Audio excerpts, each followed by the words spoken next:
We're live. All right. Good evening. Welcome to the September 10th, 2025 Poolesville Parks Board. Call the meeting to order at 7:02, guys. Is that it? Okay. Yep. Gail, you're going to be taking notes. In attendance tonight, Mr. Alan Hobbs, Commissioner Alan Hobbs, Nicole Bocek, Christina Carr, myself, Tim Pike, Gail Partain, Preston King, and John Strong. All right. Any announcements? General announcements, Alan? No. Want to save yours to the end? Yep. Preston, John? Okay. Citizens' comments on the agenda items. You guys are citizens, but you're going to be coming up in a second, okay. Let's go to approval of minutes. Let's go to July 9th minutes first, I guess. Did everyone get a chance to read them?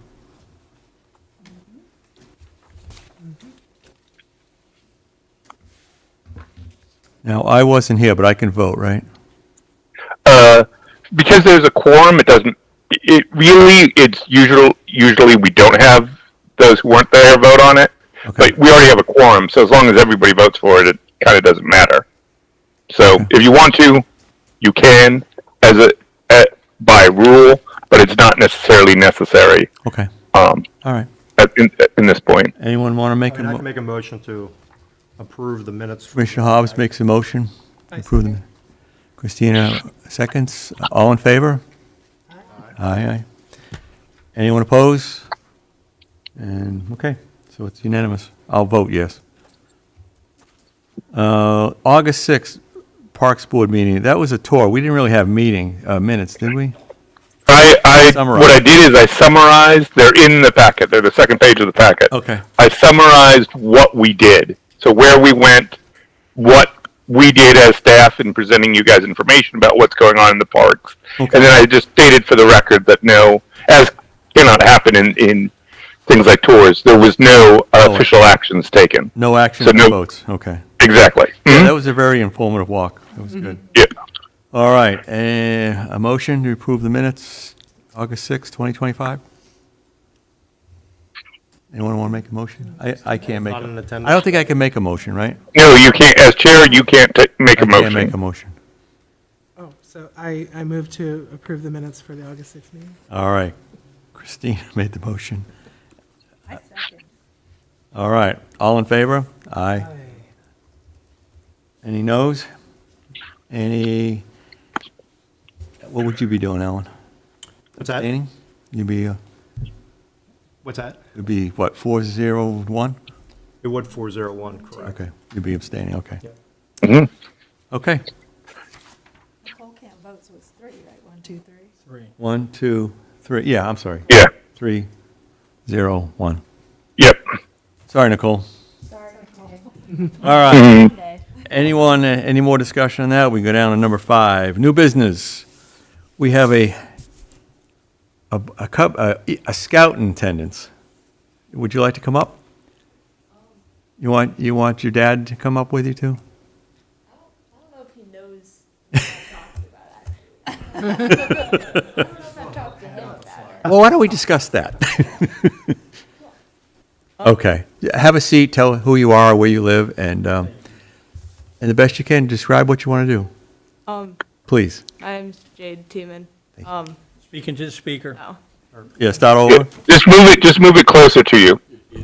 There you go. My name's Jade Tiemann. I live in Spates Hill. Do I need to give the exact address? No. It's okay. That's normally what we do, but that's fine. Don't worry about That's it. okay. And I just kind of wanted to bring up what I'm hoping to have my Eagle project be, Okay. which is building and then putting up bluebird boxes where the solar fields are in town. So there's the two fields where it's 6 acres and 2 acres. Surrounding that, there's approximately 3,000 feet of fencing, which is 1,000 yards, and bluebird boxes, because they have to be separated by a minimum of 100 yards per box, there would be space for about 10 around those two separate fenced areas. And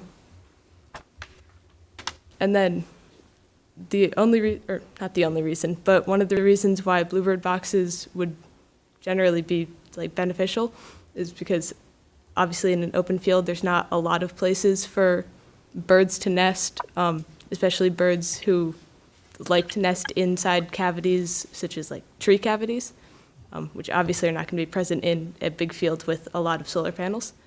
And then I think there's a picture of a couple of examples of bluebird boxes. Not, Oh, yeah. I think right when you open it, yeah. And that would essentially be what I'd be making. It has about a 1.5-inch hole, usually a slanted roof. It has some sort of either netting or rope so that like smaller like fletchlings can get out of the box once they're old enough to actually. Fledge. Yeah. I think that's basically. Has this project been approved by the scout troop? They told me to come here first Okay. to ask everyone about if it would be a potential idea for. Mr. King? Actually, we had a great meeting yesterday, and she did the research I asked her to do about the spacing and everything like that. Now, we had also talked about bat boxes, which I didn't see anything in this, which you don't have to, but if you're only, you want to build 10 to 11 boxes, that's not a, big, large project. I think adding the bat boxes would help. Because you got to have, Yeah. 10 bluebird boxes, I think a lot of people are like, maybe that not quite enough. Yeah. So I would add on, you don't have to, but I think we would like to have the bat boxes, if you can add that to your program on there. But we had a nice discussion down there. We walked, she looked at it, she's seen what she's into. And as you know, I've been trying to have Eagle Scout projects benefit our wildlife, either through improvement of habitat or allowing people to have places to sit and enjoy, or the last one was benches and thing. So when she approached me, I was like, once again, it's like, what can we do to improve our wildlife? And I thought some bluebird boxes around the solar field. The solar field, actually, we have sheep in it. We use sheep to control some of the vegetation. We have a pollinator patch in there, of course, electrical production. So once again, we're still utilizing that space to the max, what we can do on there. So like I said, we had a nice conversation yesterday, and this is a very nice handout for a quick overnight turnaround. Yeah, very, very informative. Now you set the level, and now the next one you come in has got to be a little So- bigger and better. Hey, what is it says paired with a second box for swallows, is that the? Oh. Yeah, I kind of forgot about that. okay. So bluebirds and swallows apparently like the same types of bird boxes. They like the small hole and the smaller size that bluebirds like. So generally people who are bluebird enthusiasts really like putting swallow boxes within 5 to 25 feet of the bluebird boxes. I didn't know The that. swallows and bluebirds won't fight as long as they're not fighting over the same box, usually. Obviously, that's a general assumption. So it kind of protects the bluebirds from being attacked by swallows, but also like helps the swallows have their own nest as well. Give them a place to nest, basically. Now, how many boxes, if you did do the pairing, how many would you, equal amount? Yeah. Okay. You basically put one, 20 total? Yeah. and then obviously if we did the bat boxes as well, that would, It's just two more, Yeah. so you'd be 22, 20. yeah. Have you seen bluebirds over there? I know I've Tim, seen just real bluebirds. quick, in my backyard. when I first got here, 27 years ago, there were bluebird boxes all over the lagoon fence, near Yeah. Stevens. And I do remember bluebirds using, Yeah. but through the years, nutrition, they've all, rotted out and gone. So we do need it replenished, and we do have bluebirds. We have many over by McCurran Way. Yeah. all day And- long. And by giving them better nesting, we should be able to. Yeah, good. And they do eat a tremendous amount of insects. And the one thing about bats, They don't compete with the bluebirds for the insects because they're more of a nocturnal, but they're mosquito eaters, which is not a bad idea to have a few bats around. They really do a nice job Yeah, good. with that, so. Are the bluebird boxes a certain size or specifications? Are they all going to be uniformed in appearance, or? There are a lot of like models and plans online for people who have built bluebird boxes in the past. They're all made out of the same thickness of wood usually, and then they're usually 10 inches by 12 inches ish.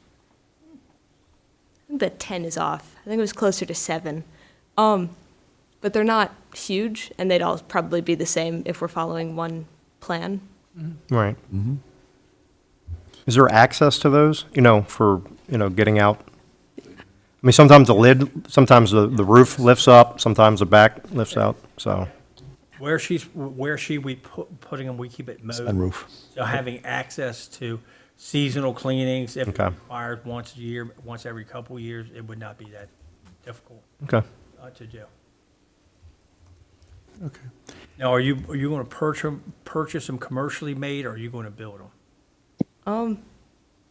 I don't know I'm if just curious it's what direction you were thinking. I don't know if it's available to buy commercially. You can buy Bluebird. Oh, you can get them. Probably. Oh, you get them. I also think that would be more expensive than just buying the wood, potentially. I'm not sure. I do have to look that up. Well, it's part of your project. You have to. Yeah. And I And raise think, or I whatever, think yeah. setting a production line up and then having other people help you, like you could cut all the parts beforehand and then have somebody come in and you could like pre-drill everything, they could screw everything together. Because you're supposed to incorporate some of the younger scouts and stuff like that, if I'm not mistaken. Yeah.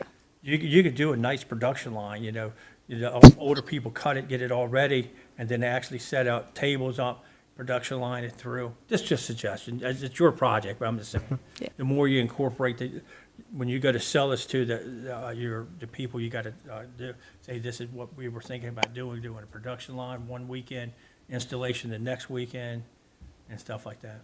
When do you plan to do it? Basically, whenever the scouting side, and then obviously this side, You have to both do it come before you're together 18, and right? sign it. Yeah. Yeah. You have to do before you're 18. Yeah. I have a little over a year. Oh, I'm not going to ask your age.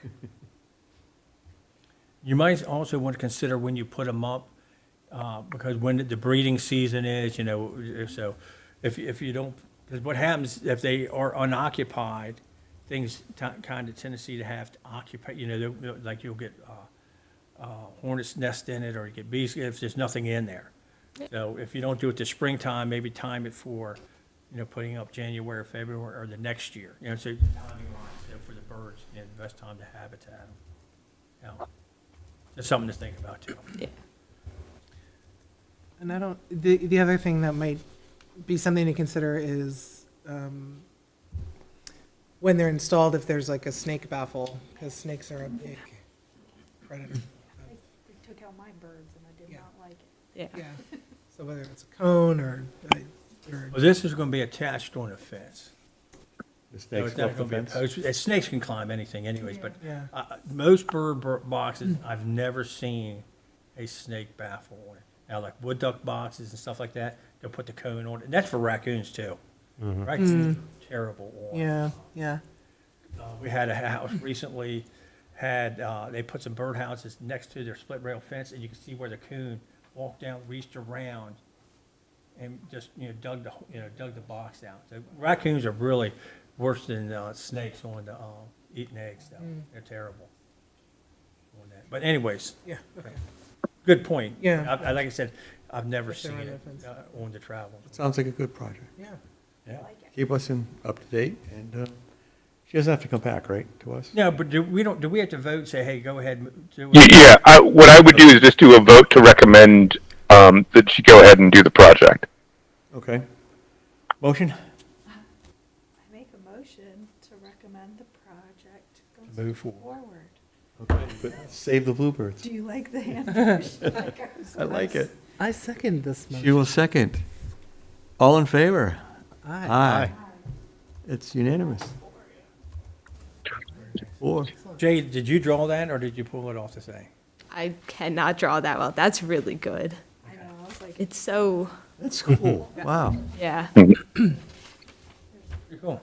All right. Well, keep us up to date. Thank you. Well done. Good luck. Thank you, Good Jade. job. Thank you. Okay. You guys don't have to stay if you don't want. We just got a little. Our feelings will not be hurt. Get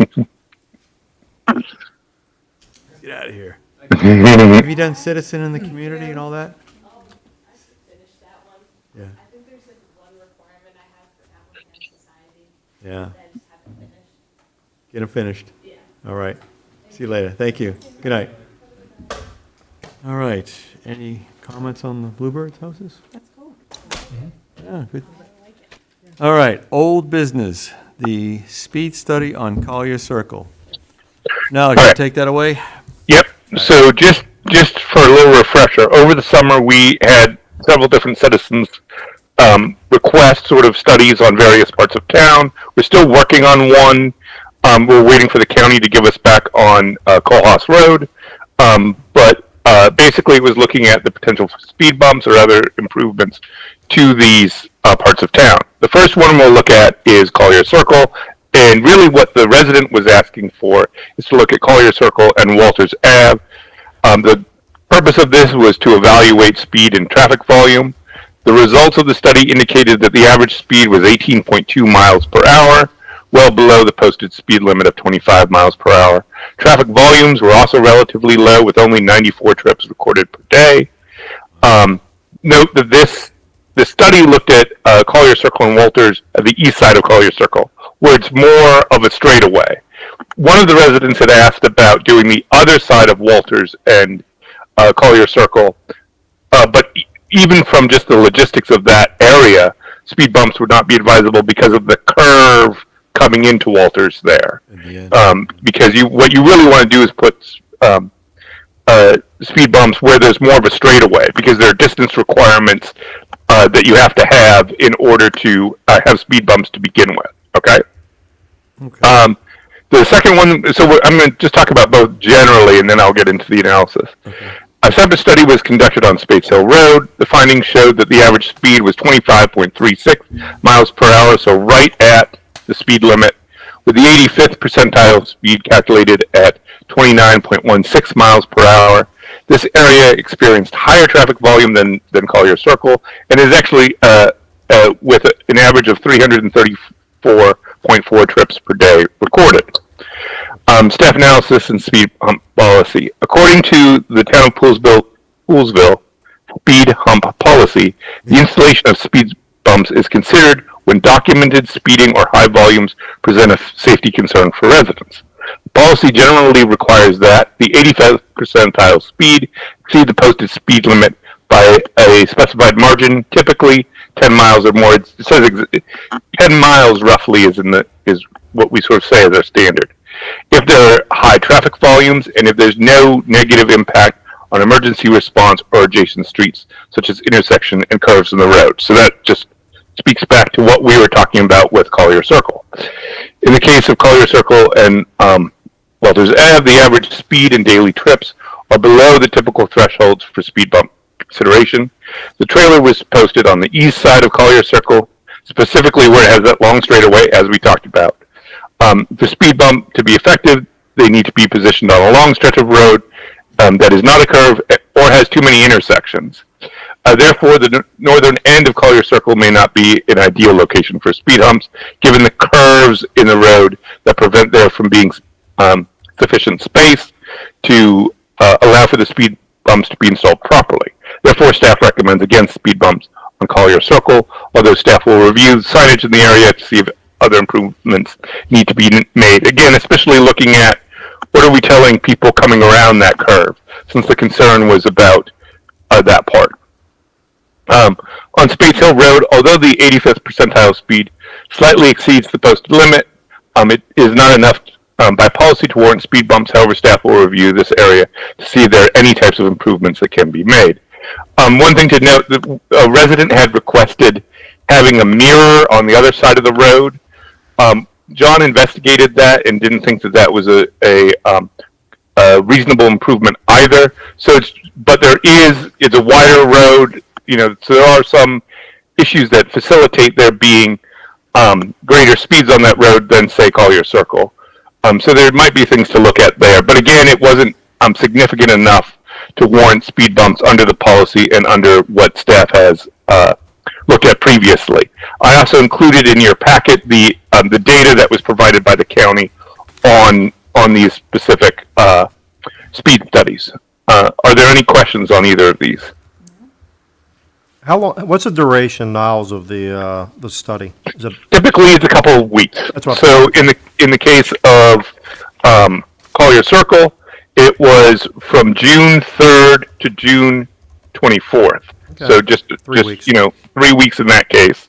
And then in the case of Spade Hill, it was from the end of May, so 5/29, to the beginning of June, that's 6/4. So one was done and then the other was done. Okay. And so that's, again, a couple of weeks in that case.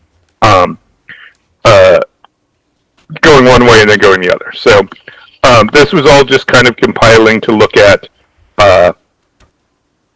again, the as you can see, especially on page 10, for Spades Hill, you can see that, a very small percentage, only about 37 out of the 2,675 vehicles were over 10 miles over the speed limit. So again, where we talk about with the speed bumps and such, and only one was 20 miles an hour over,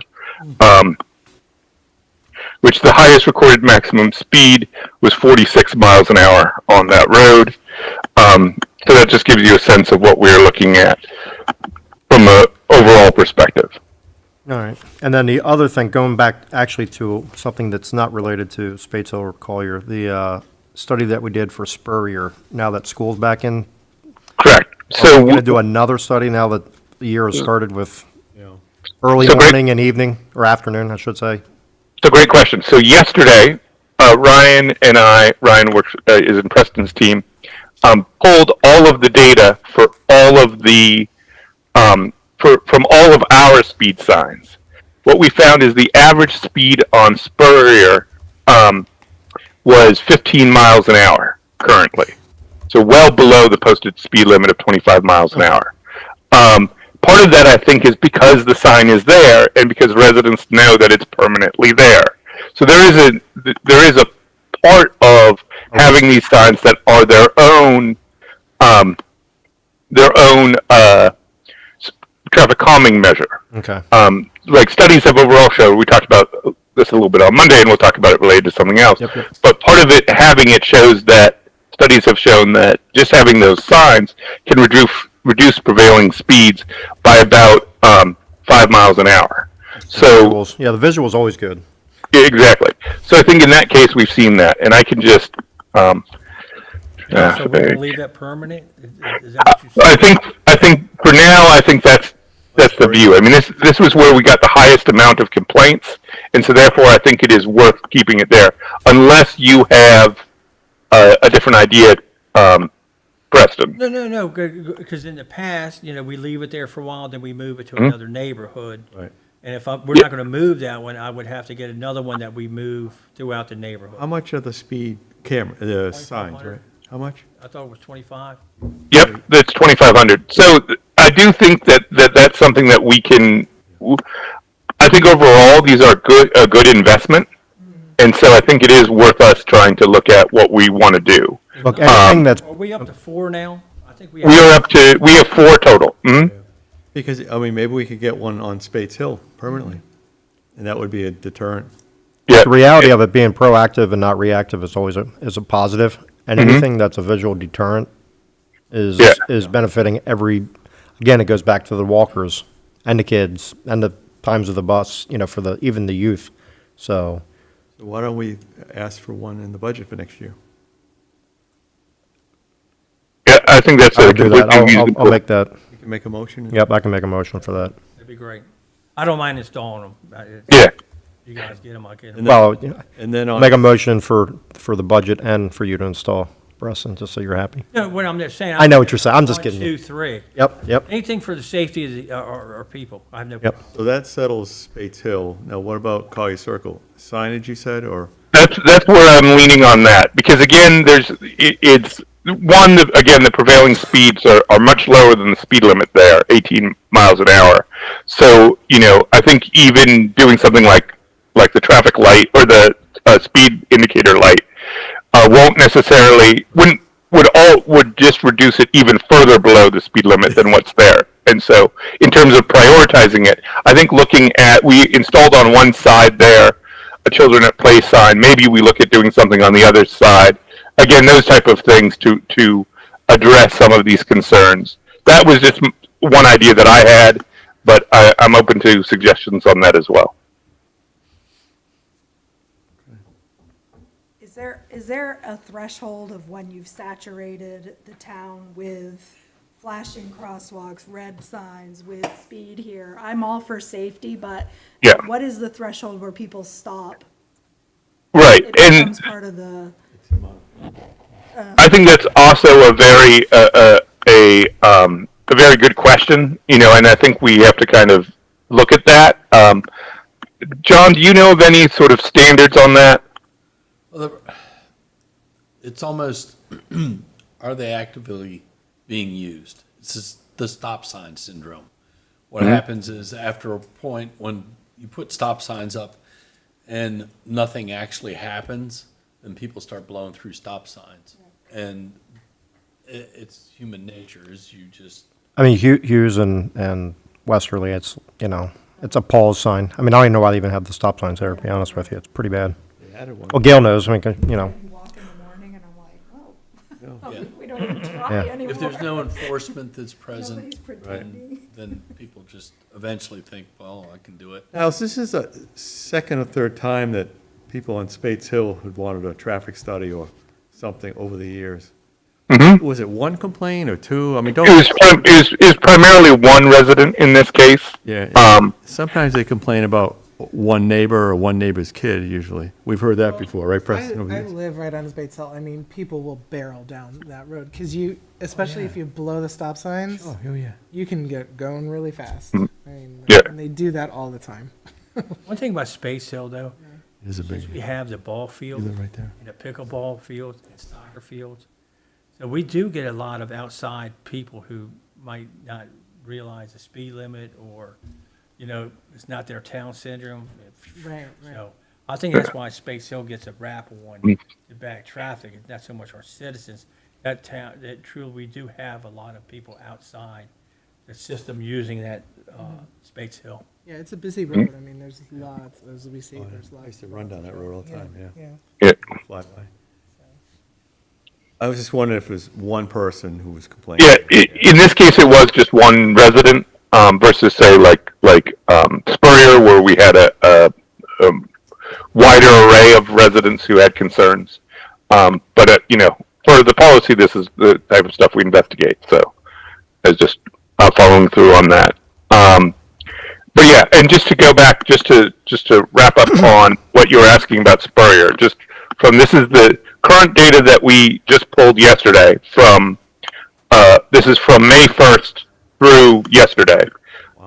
We had an average speed of 13.83 miles an hour on that road.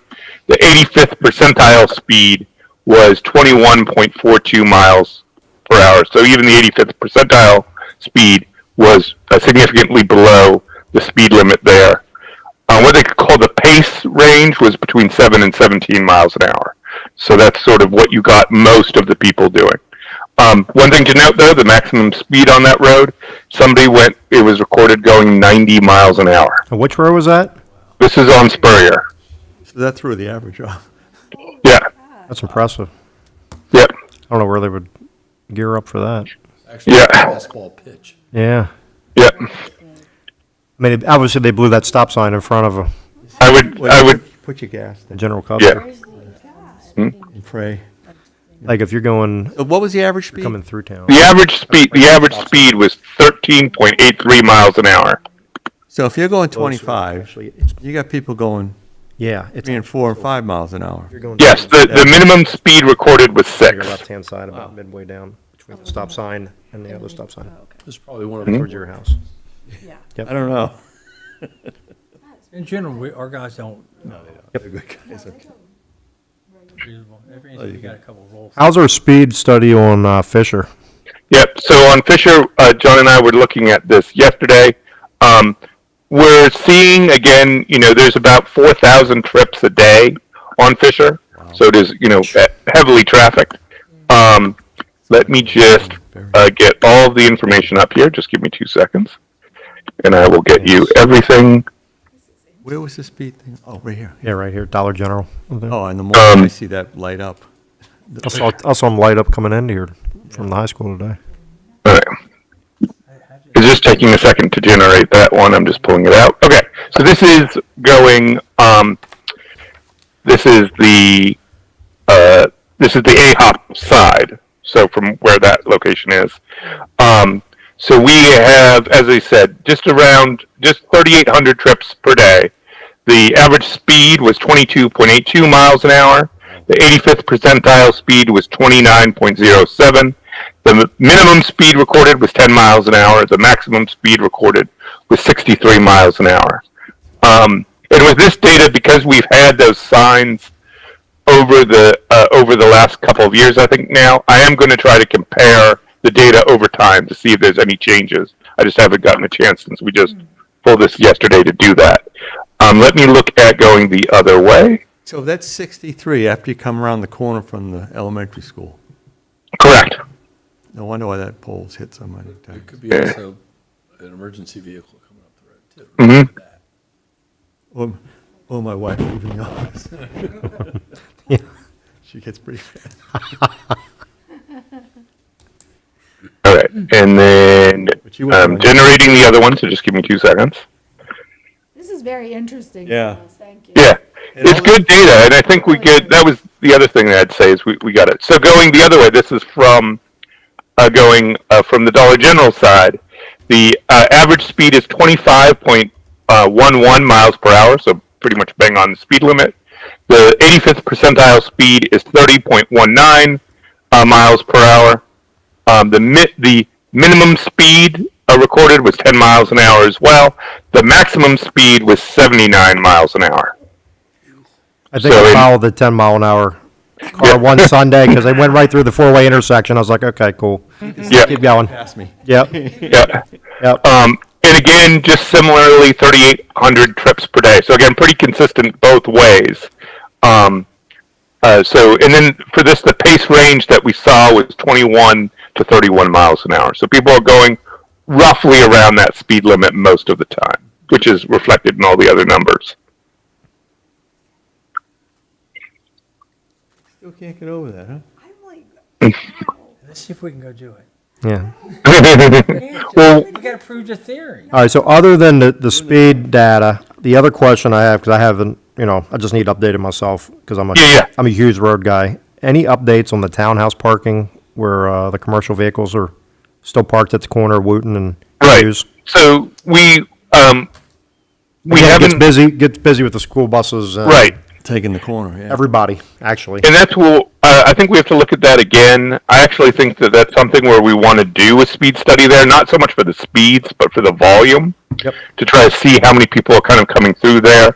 Because that's what I think is important, is we have these vehicles parked there, and I think what we want to do is sort of demonstrate how busy it is.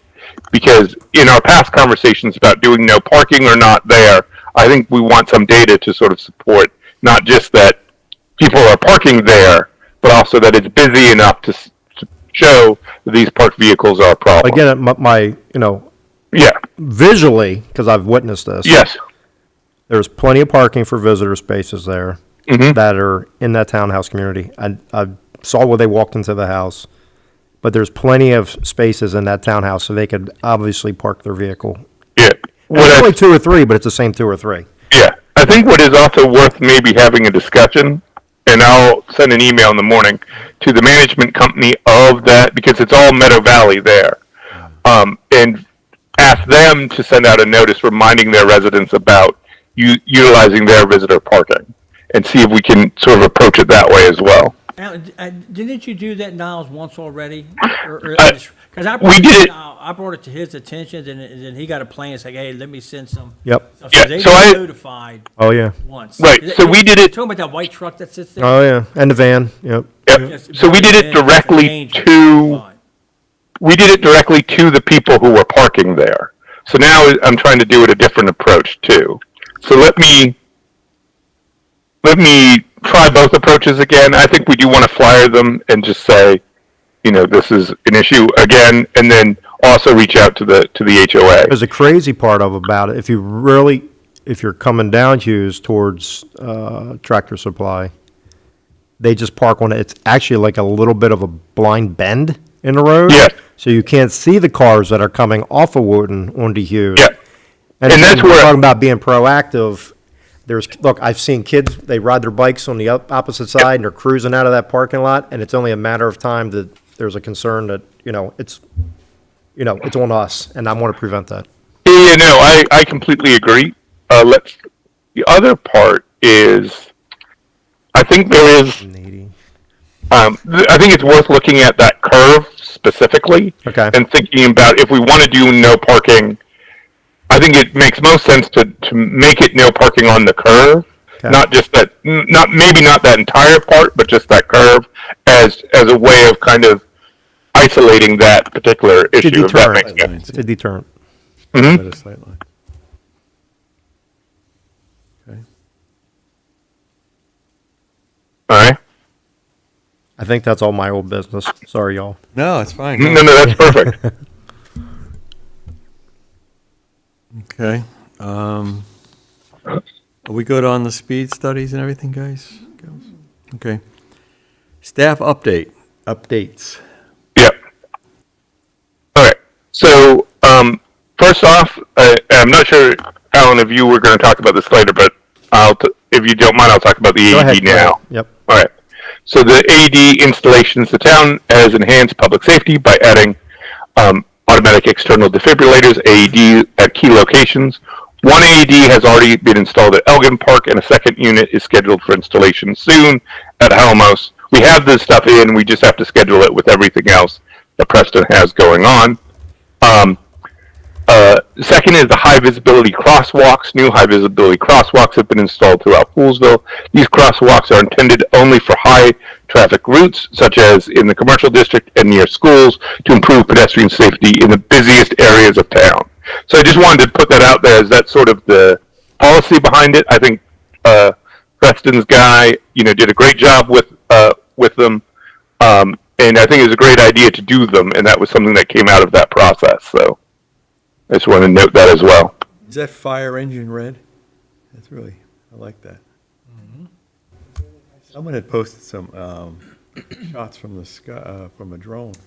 Yep. Really cool, yeah. And then And when we started approaching that, with Niles and Wade, I authorized the color, we get it going, and all of a sudden, we got a lot of good feedback. Yeah. And then we had some extra money. I had a meeting with Niles and Wade, and they said, hey, what can we do? And we acted on citizens' wishes Yeah. and stuff like that. And I really think it was a home run with overall. But I agree with her. Expanding it, we should not expand, because you can't believe every neighborhood wanted them. Right. Then it loses its effect. Yeah. Our whole thing, it was still about students first, because we have a tremendous amount of students, here across and everything. And so we had things say, hey, we're going to limit it just to the commercial district and to the schools. And 'cause we even got an extra one done on Cattail for the elementary school kids. And I think it's been well received. And that's what I kind of, our town, we do try to listen to our citizens. Niles and Wade, they move on things that are really good. I give them, I can bring them ideas, and they say it, but if they see it's worthwhile. And Wade has always promoted safety on the kids, because like during snowstorms, we actually have a pattern so kids can go to school. So we end up doing some private property, which is set wrong with some people, but it's like, no, I don't care private property or not. We want to make sure our children or seniors can get to enter town, get to the things. So we do always try to, in general, err in safety for our young people, safety for our seniors, getting people, where they gotta go on that. And fortunately, like I said, Niles and Wade have really been supportive on actions that, that need to be taken care of on that. Well, we have a nice walkable town. Oh, and Mhm. since- Very much so. We ought to promote that Since more. COVID, We can it's walk grown, Mhm. it's grown. Yeah. It's grown, which is great. That's what makes this town cool. You can move Mhm. through this town on a bike or walk pretty easy. Yeah, Mhm. there's a few more things we could probably improve on. We're getting ready to improve on his neighborhood. Instead of walking out, we're gonna cut a path through one of the islands, so you go straight through, have a regular walk through in there and everything. So things are identified, get it done. Once again, promoting walking, biking through our community safety. Oh, we're gonna take that Yep. island out. Didn't we talk about that a year? Not those two. No, not those? Yeah. All right. So speaking of that, the next thing I had down there was the sidewalk repairs. Based on what you guys had identified through the process, through the spreadsheet, I gave John the specific high areas that we had identified, the high priority areas for repairs. And so we are making the rounds of that. John has the full list and is working on getting our contractor all lined up on scheduling. And then that includes the improvements of Tom Fox and Hughes. Remember, this is where we did one half of that intersection to remove the turn lane and kind of improve things there. We're now going to do the other side as well. And then also, as Preston alluded to, improving the accessibility of that crosswalk right at the south end of Tom Fox and Hughes. Any questions on the sidewalks? I think, and I can't recall where the far end of over by the church, Yeah. they still have crosswalk painted, correct? Coming from curb to curb? So that's one of the improvements I think that we're going to make, right, John? The Church. church crosswalk. Well, no, where the church crosswalk is, we're gonna mimic the entire thing over on the other side, closer to Sugar Land. Yes. Okay. Yes. Yeah. Exactly. It's gonna be exactly the same. Yep. Any other questions? No. All right. And then the last update is what we actually ended up talking about this at the commissioners meeting on Monday, but I wanted to give you guys the same update. So we've talked previously about SHA's control of 107 and 109, and specifically the intersections that we have identified as being high priorities for the town. One is Spates Hill and Fisher, so we talked about Spates Hill itself earlier. This is that intersection there. We've asked the state to conduct a study of that area to look at potentially installing the flashing pedestrian beacons there. This is based on the fact that the state itself has taken the initiative in other municipalities to implement this technology, which they weren't previously. So they did it in Middletown, in Rising Sun, and a couple of other places. Alan and I talked to the people at Rising Sun when we were at the MML conference. So we're trying to push those improvements as well. And then also was a discussion, I think John can speak to this, but of once the Hearts Estates houses are in and other changes like that, the state was going to look at lowering the speed limit on that section of 107 to reflect the more residential nature of that part of the street. And then also at Elgin and Haller, where we have, the bus stop, all the churches, all these various components working on that intersection. We also asked for pedestrian beacons there, the flashing beacons, and then also an evaluation of the speed limit there. It's 30 miles an hour there. And from our own speed study, which we did of that location, we found that the average speed was around 34 to 36 miles an hour from our speed sign, which is up a little bit further from where this intersection is, coming into an area that is a 25 mile an hour zone. So we again wanted to sort of push them to look at that to try to reduce the speed limit there, to try to encourage more awareness of the pedestrian activities that are going on and the bus stop. So we sent an email to SHA. They responded that they're going to try to complete their study of these areas by the end of October. So we hopefully relatively soon will get a good a good response from them, and maybe they can move forward on some improvements there as well. Any questions on that? Well, if they're gonna do the blinking lights like we have here in town, the crosswalks, do they have I don't know the process, but do they have like the reflective markers that they can embed into the road? Like some of them have, just at night, because it's still dark, and if people don't always push the button to go. Even though they have that argon gas light right across, or right at the church, it's dark at night. Yeah. You know, I frequent that area, you know, going out of town, and I'm like, and I understand what you're saying about, you know, that's a very busy corner with the kids in the morning, and again, walkers.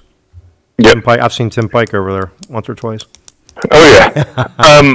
So I'm not sure I haven't looked into what the state's requirements are for those type of reflective features to be installed, but that is something we can follow up with them as we go. I mean, I through can't this imagine it'd be process. many. I mean, probably Yeah. 2 per lane, you know, Yeah. each side, so it'd be, what, 8? So, Yeah, maybe. I think it's certainly looked at, and I think that's the conversation we can have with them. I don't know if you have thoughts on that, John. With the reflectors? yes. And first They'll note's they'll have to going do their study and come up with their warrants. But they embed Yeah. them a lot of times, yeah. If they bet them, Right. they stay. All right, Good, very thorough, thank you. of course. Any discussion on that, guys? All right, who wants to go first? Superintendent of Parks and Streets report? Fine. Poolesville Day.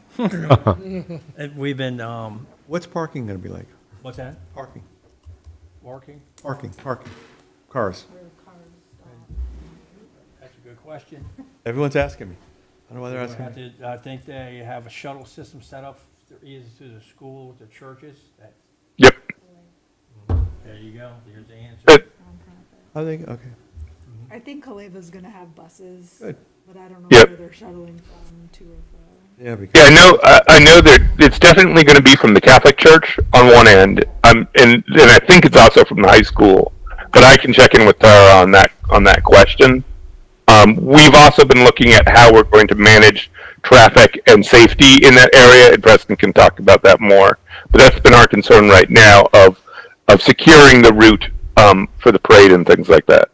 So, last several years, I've had conversations with Montgomery County Police, and I had expressed concerns about somebody driving through our crowd. You know, over the last 8 to 10 years, it's more and more.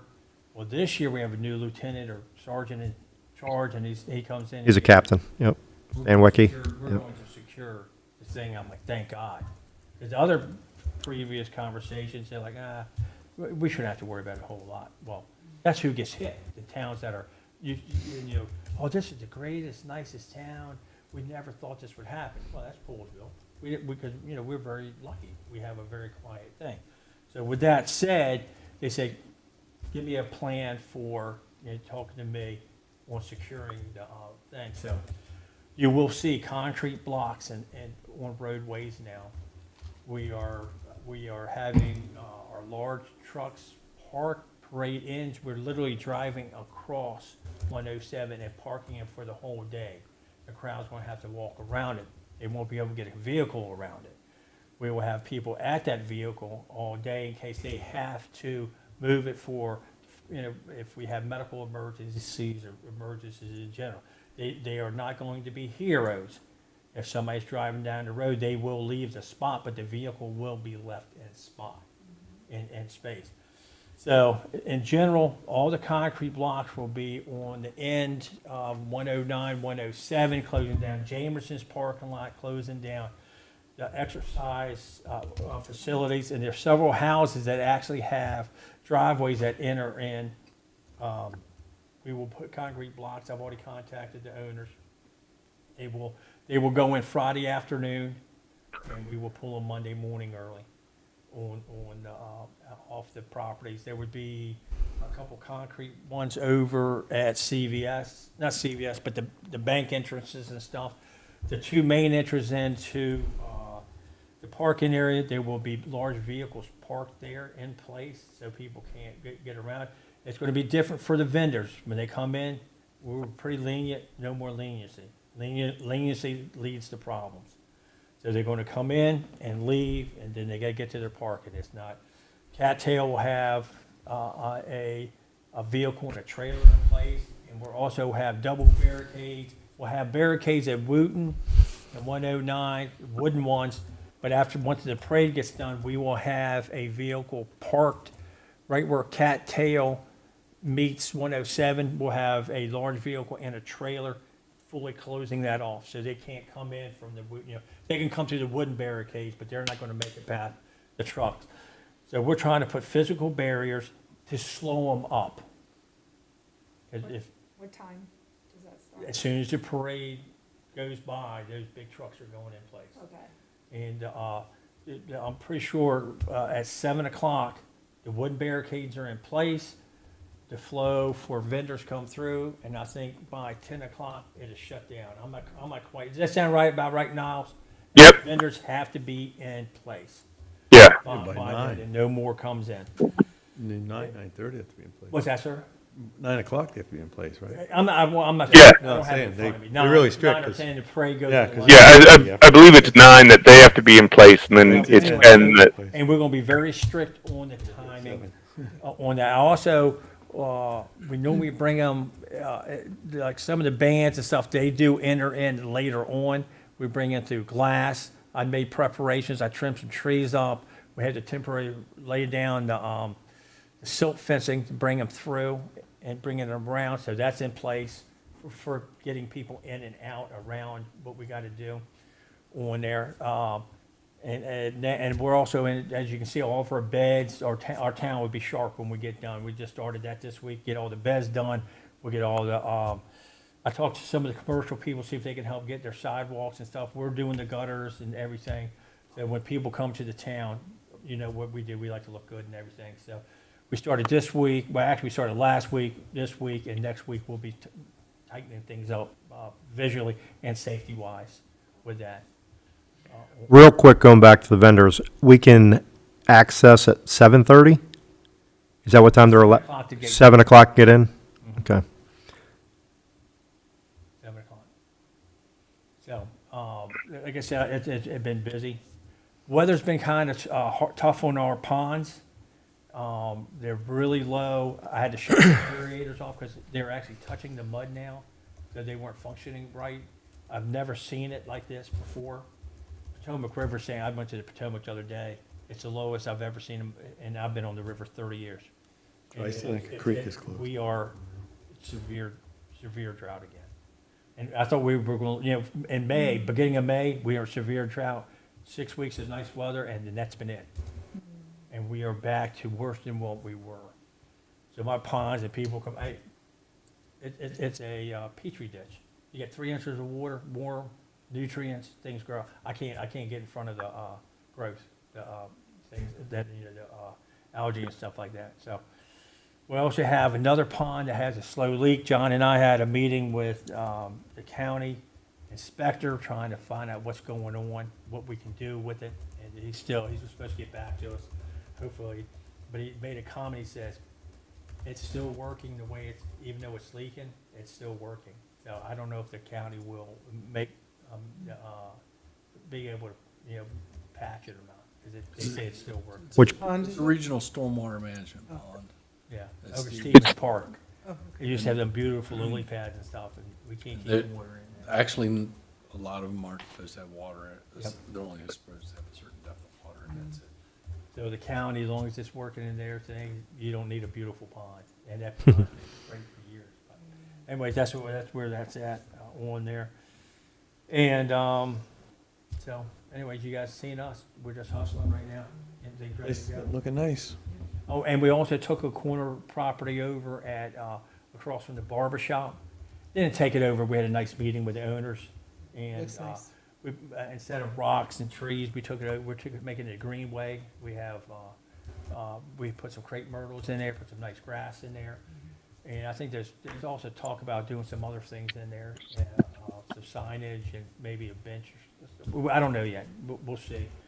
on that. And then there's another property we're thinking about doing the same thing on the corner of Elizabeth the Light.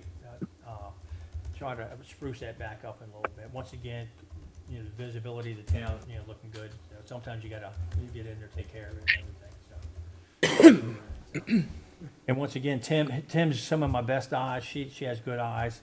If you guys see anything, Mr. Hobbs is good too. He's like, hey, President, we got some trees. He's not on the. I don't have him on the block yet. Yeah. You know, that's still good. But You don't even have my phone number locked in yet. it does help. That's okay, I get them. Yes, you do, Niles. You're my kid too. Anyways, it does help. I say it every meeting. I do appreciate it, even if it's the smallest thing. Let me know. Want it now. See if we can address it and everything. Yeah, Niles and I are usually when I call, he's like, "What?" Yeah. No. He sees that number. He sees that number. He goes, F. Hey, Alan. Are you still down a couple guys, or? Well,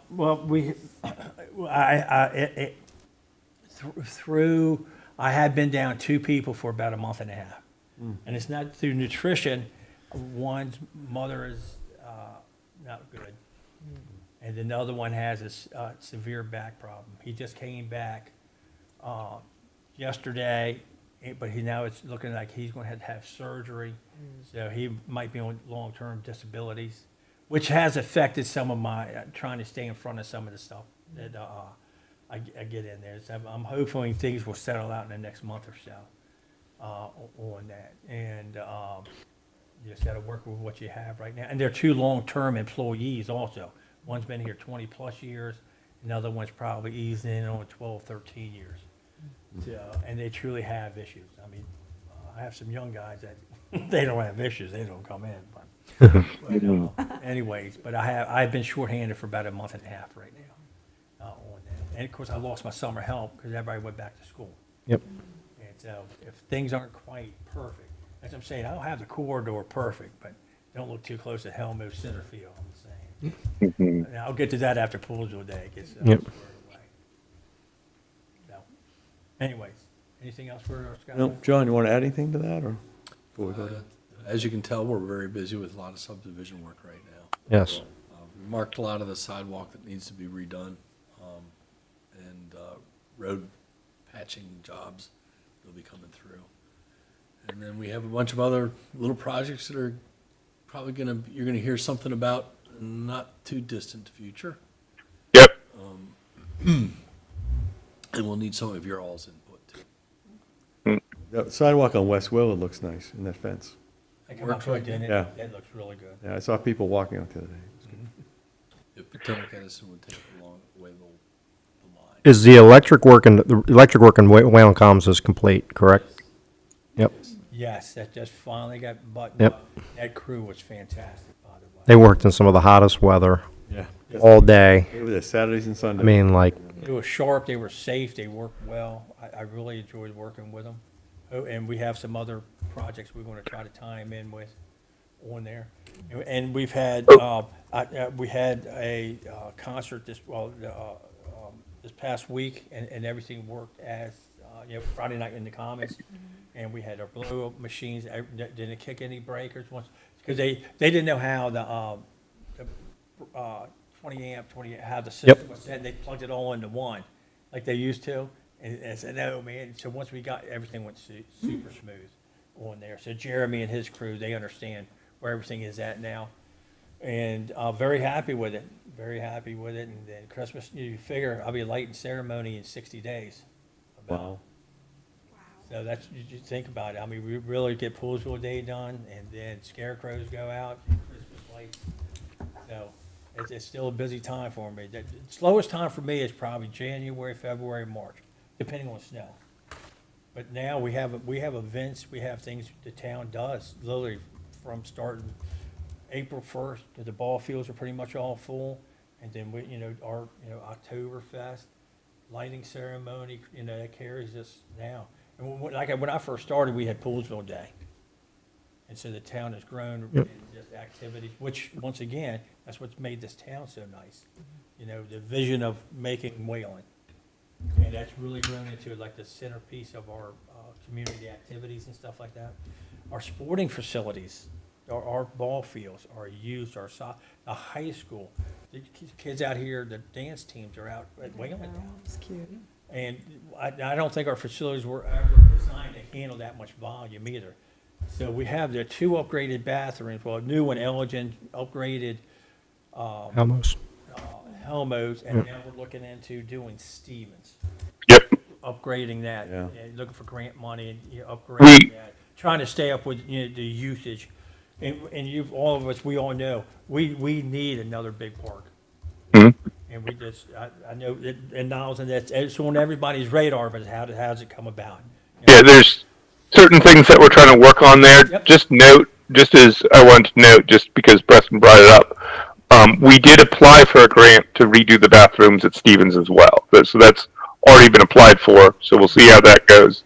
And then we're working on some other opportunities at the moment regarding parkland, but So, I can't speak too much of that right now. What But it's a needed thing.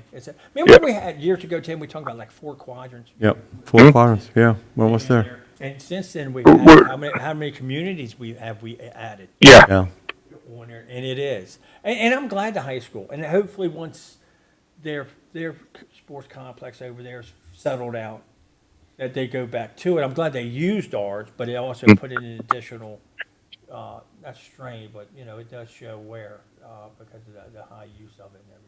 But we support our schools, we're fine with it, just Yep. letting you guys know that it has been used the last couple of years by the, school system. is there any word on the bubble?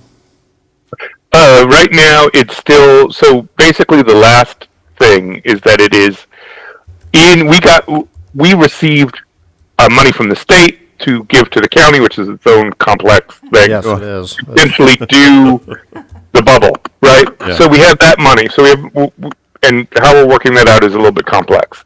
At the same time, the county, while didn't put it expressly in their budget for like this year, we assume, and our plan forward is to push that for the next 2-year capital budget. So the county does it in 2-year increments. So what we were trying to do this year was, one, get the community center moved up in the county budget, which unfortunately it wasn't. And then as an additional appropriation, add the bubble in now. Well, next year we'll have this opportunity in the regular the regular budget cycle of the 2-year CIP budget to put the pool bubble in. So that's sort of the goal of fair access, is to really push that. Yeah. And then also we're getting into, again, so this is for the 2 years that start, I want to say it's 2030, I think, is the 2-year cycle, because the cycle that they just approved was the 28 to 30, which is what the community center is in. It is already in that budget. And our job now is to push that. So what the next 2-year CIP cycle is for 30 to 32. And that's what we're trying to put into for the pool bubble. So again, we have a tranche of money from the state to put forward it. We have obviously have a line item in our budget that we could potentially put money to. It's about working with the state, or with the county, excuse me, to do the lion's share of this. They will be doing most of the work. They will be the ones managing the pool. So it's more of trying to get that work done. And that's what fair access is sort of focused on. Okay, thank you. And I want to piggyback, I mean, it's Yeah. a lot of advocacy for the commissioners with their relationships with the county and the state delegates Yep. and officials, so, which makes our Poolesville Day breakfast that much Yes. more important. And we have an unbelievable VIP list this year of almost everybody, I think. Almost Again, everybody it's who's the anybody. perfect Yeah. opportunity to showcase what Poolesville is all about in one day. It's amazing. And it's an election year, so, Mm-hmm. so Right, yeah, I can butter everybody's bread, but, I don't want too much. But it's, pool bubble is, we did get some funding. We'll get, I think we can get more, Yeah, in the next cycle. there's a likelihood for next year's budget for the state to get more money in.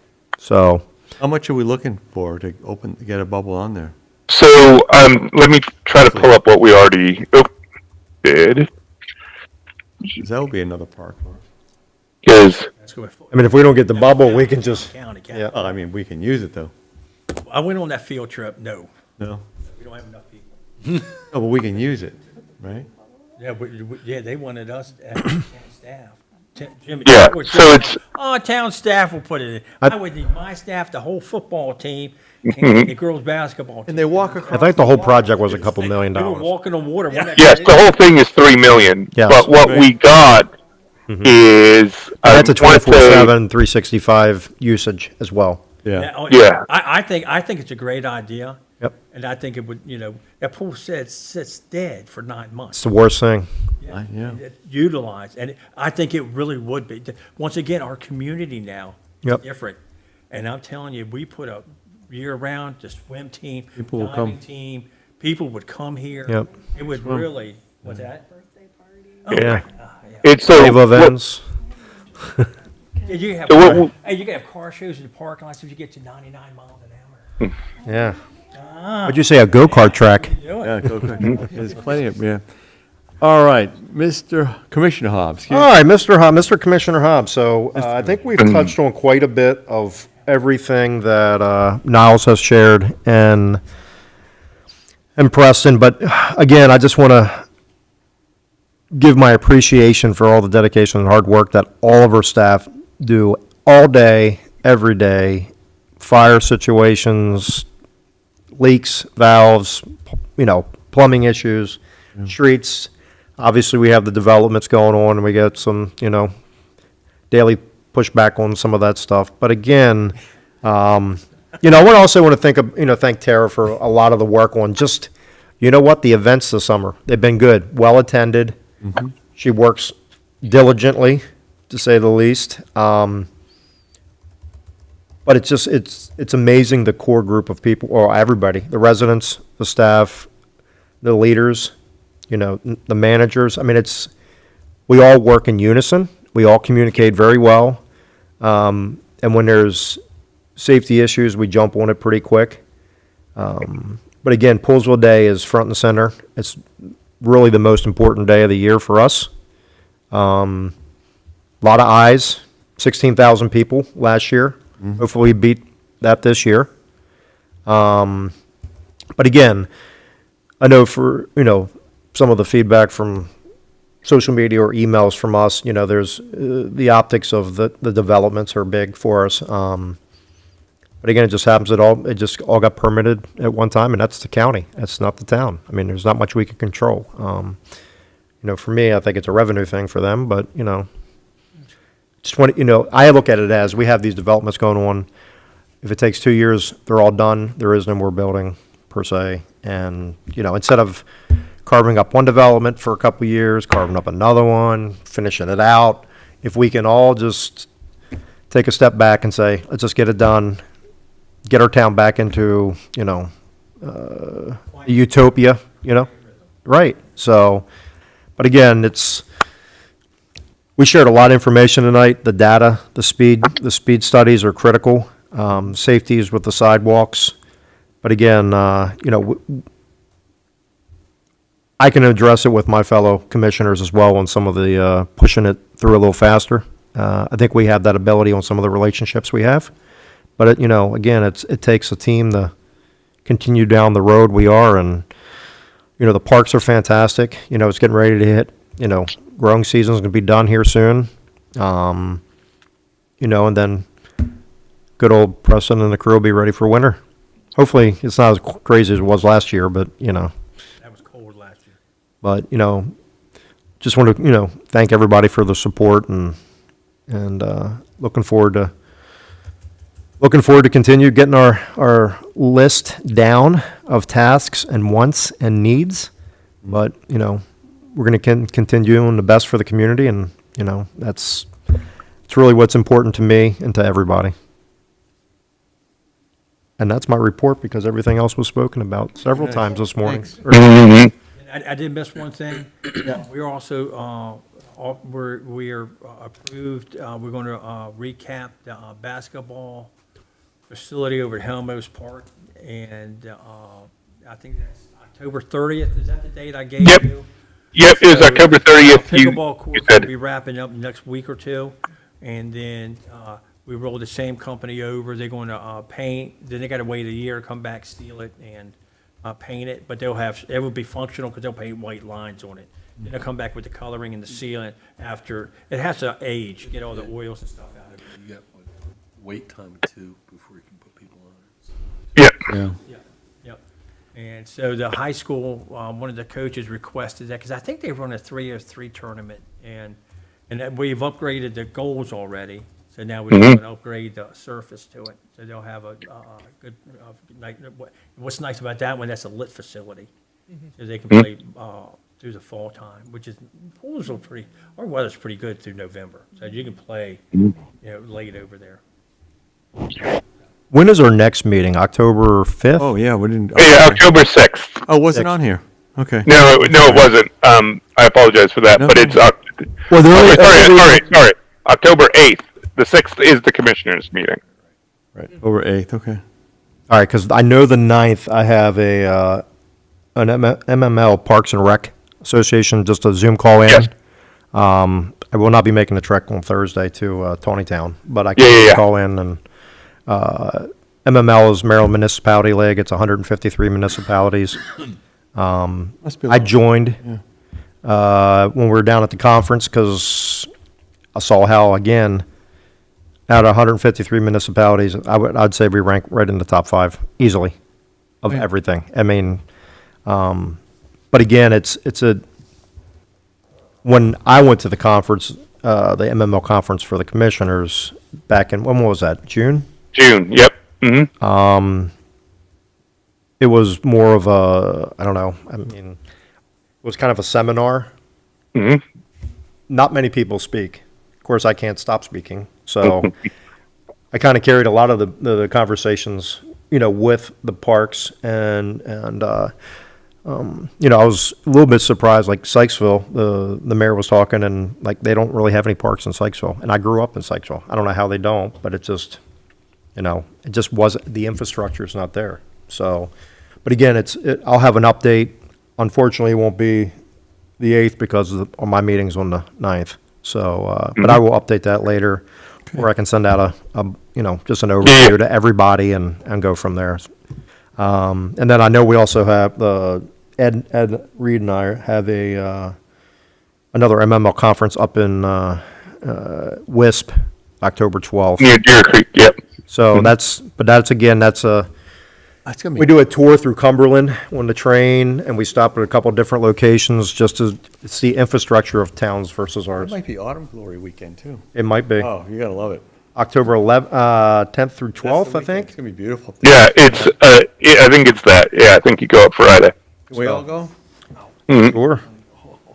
See, my mom was from right outside Cumberland in Corriganville, so I'm well familiar with Allegheny County and Cumberland, and they had that streetscape that they had done, Yep. needed it for Oh. 50 years. And that's the other update I forgot to give, which is Wade's update from Monday on our streetscape. Okay. So they've officially approved the notice to proceed. So we are now in the phase of final design of the streetscape with the state's engineering firm. So Perfect. So, but other than that, it's just, I can wrap this up. It's just, let's get through Poolesville Day. That way, yeah.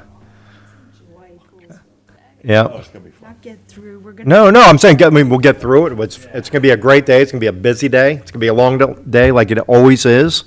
I think the weather was like 82 degrees I saw yesterday, so that was good. And dry, but we got a lot going on. So, and that's my liaison report, Nicole. Thank you. There you go. I just want to make sure she was awake. Sorry, I'm having a bad cramp. Kill me. Well, I think we covered everything. Anyone have anything to discuss? Nicole, Christina? I do. Shouldn't she have a report from the high school or something? I'm being serious. Why like a big couldn't she mystery. have a report? What the She- new building is like? Yeah. Gorgeous. Yeah, they just finished the gymnasium, so now we have a brand new big gym with high ceilings, so we can actually play volleyball without having volleyball all the time. Yeah, yeah. Wow, It's the little things in life. must be nice. It is really nice, and then the auditorium is fresh too. And I know it is really nice. I'm so happy to see it grow, and there's so many more kids now. I feel like even though there's the school got bigger, the population grew as well. So No place to hide. 1,312, I it's think. super open, the windows and everything, and I like the program hubs. Oh, it's a long time. They got all new locker rooms, all kinds of storage. The weight room is unbelievable. The dance room is incredible. They have a dance room? Oh, yeah. And It's- we have like the arboretum and the garden Oh, and yeah. everything. We're unique. Good. Our school is unique. I like it. I remember cool. the science building, that was a big deal years ago. Right, you don't have to go through different classrooms to get to your other class and Yeah. all that good stuff. Schedule will be fully complete in December. Really? Really? That's what they say. That's exciting. I'm waiting for that indoor concession stand. The grill team. Hey, don't forget, we got a big football game this Friday. Who are we playing? Is it Rockville? Or is it, no, it's, who is it? I forgot who it was. It is, no, Einstein, I think, is the 24th. I'm just kidding. Well, it's a big game, home game, right? It is a home game. Grill team special menu item is fresh. It is, tacos. it is Rockville. Yeah. Rockville. What's the line? We found I'm laughing. I know. -2. Yeah, so, but come out. Black and gold. Yep. So it's a blackout night. So T-shirts will be on sale tomorrow morning or at lunch. I think you guys do them. So we'll do that, and then obviously since I'm too well versed in the MCPS and the being president of the Booster Club, all the themes are already picked out. And this year I actually advocated for the Falcons Net students to actually design shirts this year instead of myself and others in the past year. I can't quite, I don't know the true the graphics that kids like nowadays. A little bit out of my age level, but anyhow, it's good. I think we'll have a good turnout. Weather looks like it's good. We also got and now it's kind of off topic, but we got a new Bermuda grass field for the practice field, which is fantastic. But again, it's part of fair access, part of commissioners, part of some of the relationships that I've had for years, and we'll have bigger and better things to mention down the road on some things, and I don't know, come out and support. That's it. Yeah. All I right. have one little thing, just, I've been moving forward on the mural project. I have, Nice. through Riverworks, one of the people's moms is a muralist. Wow. And then there's another person who had come to a commissioner meeting that I showed. Ariana. Yes. Yes. Yes. So she is pushing to get some sort of art installation grant, so. Yeah. sort of- And we've had a conversation Where's about, this going? We Skate don't park. have that piece yet, so there's, Yeah. there's a couple of those ideas. I want one at Yeah, the like, skateboard The park. skateboard thing Yep. is one, but then also like whether or not, we should do an art installation of some kind, or wrapping in the humanities group with the high school students who typically did in-school murals, but with the new space. Because we had that 1 year punch list warranty period at the school where they couldn't hang anything on the wall. Yeah. So it's Yeah. just solid white. Yeah. So now it's, that 1 year period is pretty much up Yeah. for the first phase of the construction. I don't know all the guidelines through, I'm not sure if we're allowed to hang the banners up yet in the gym, but I think there's a kind of a loophole where it's masonry, no matter what. You can, it's not like you're gonna have stress cracks or anything like that. Hopefully not.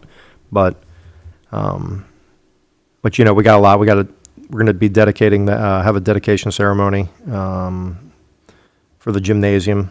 What about an So open? back to the murals. Hold Yep, on. go ahead.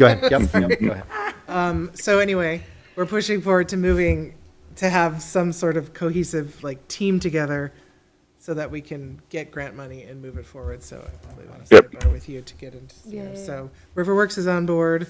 Good. Ariana's on board. Hopefully the high school students will be on board. Yeah. And And I had a phone conversation with Ariana about some of these stuff. She's asked previously, and I think is again going to ask for the town to write a letter of support for these grant endeavors. And so we're going to do that. And then at some point, obviously, depending on location and where they end up doing it, it will probably have to come before you guys if it's like at the skate park or things like that. But once we get to that point, we can go through all of that. yeah. Cool. I like it. All right, any other motion to, I'll make a motion for adjournment.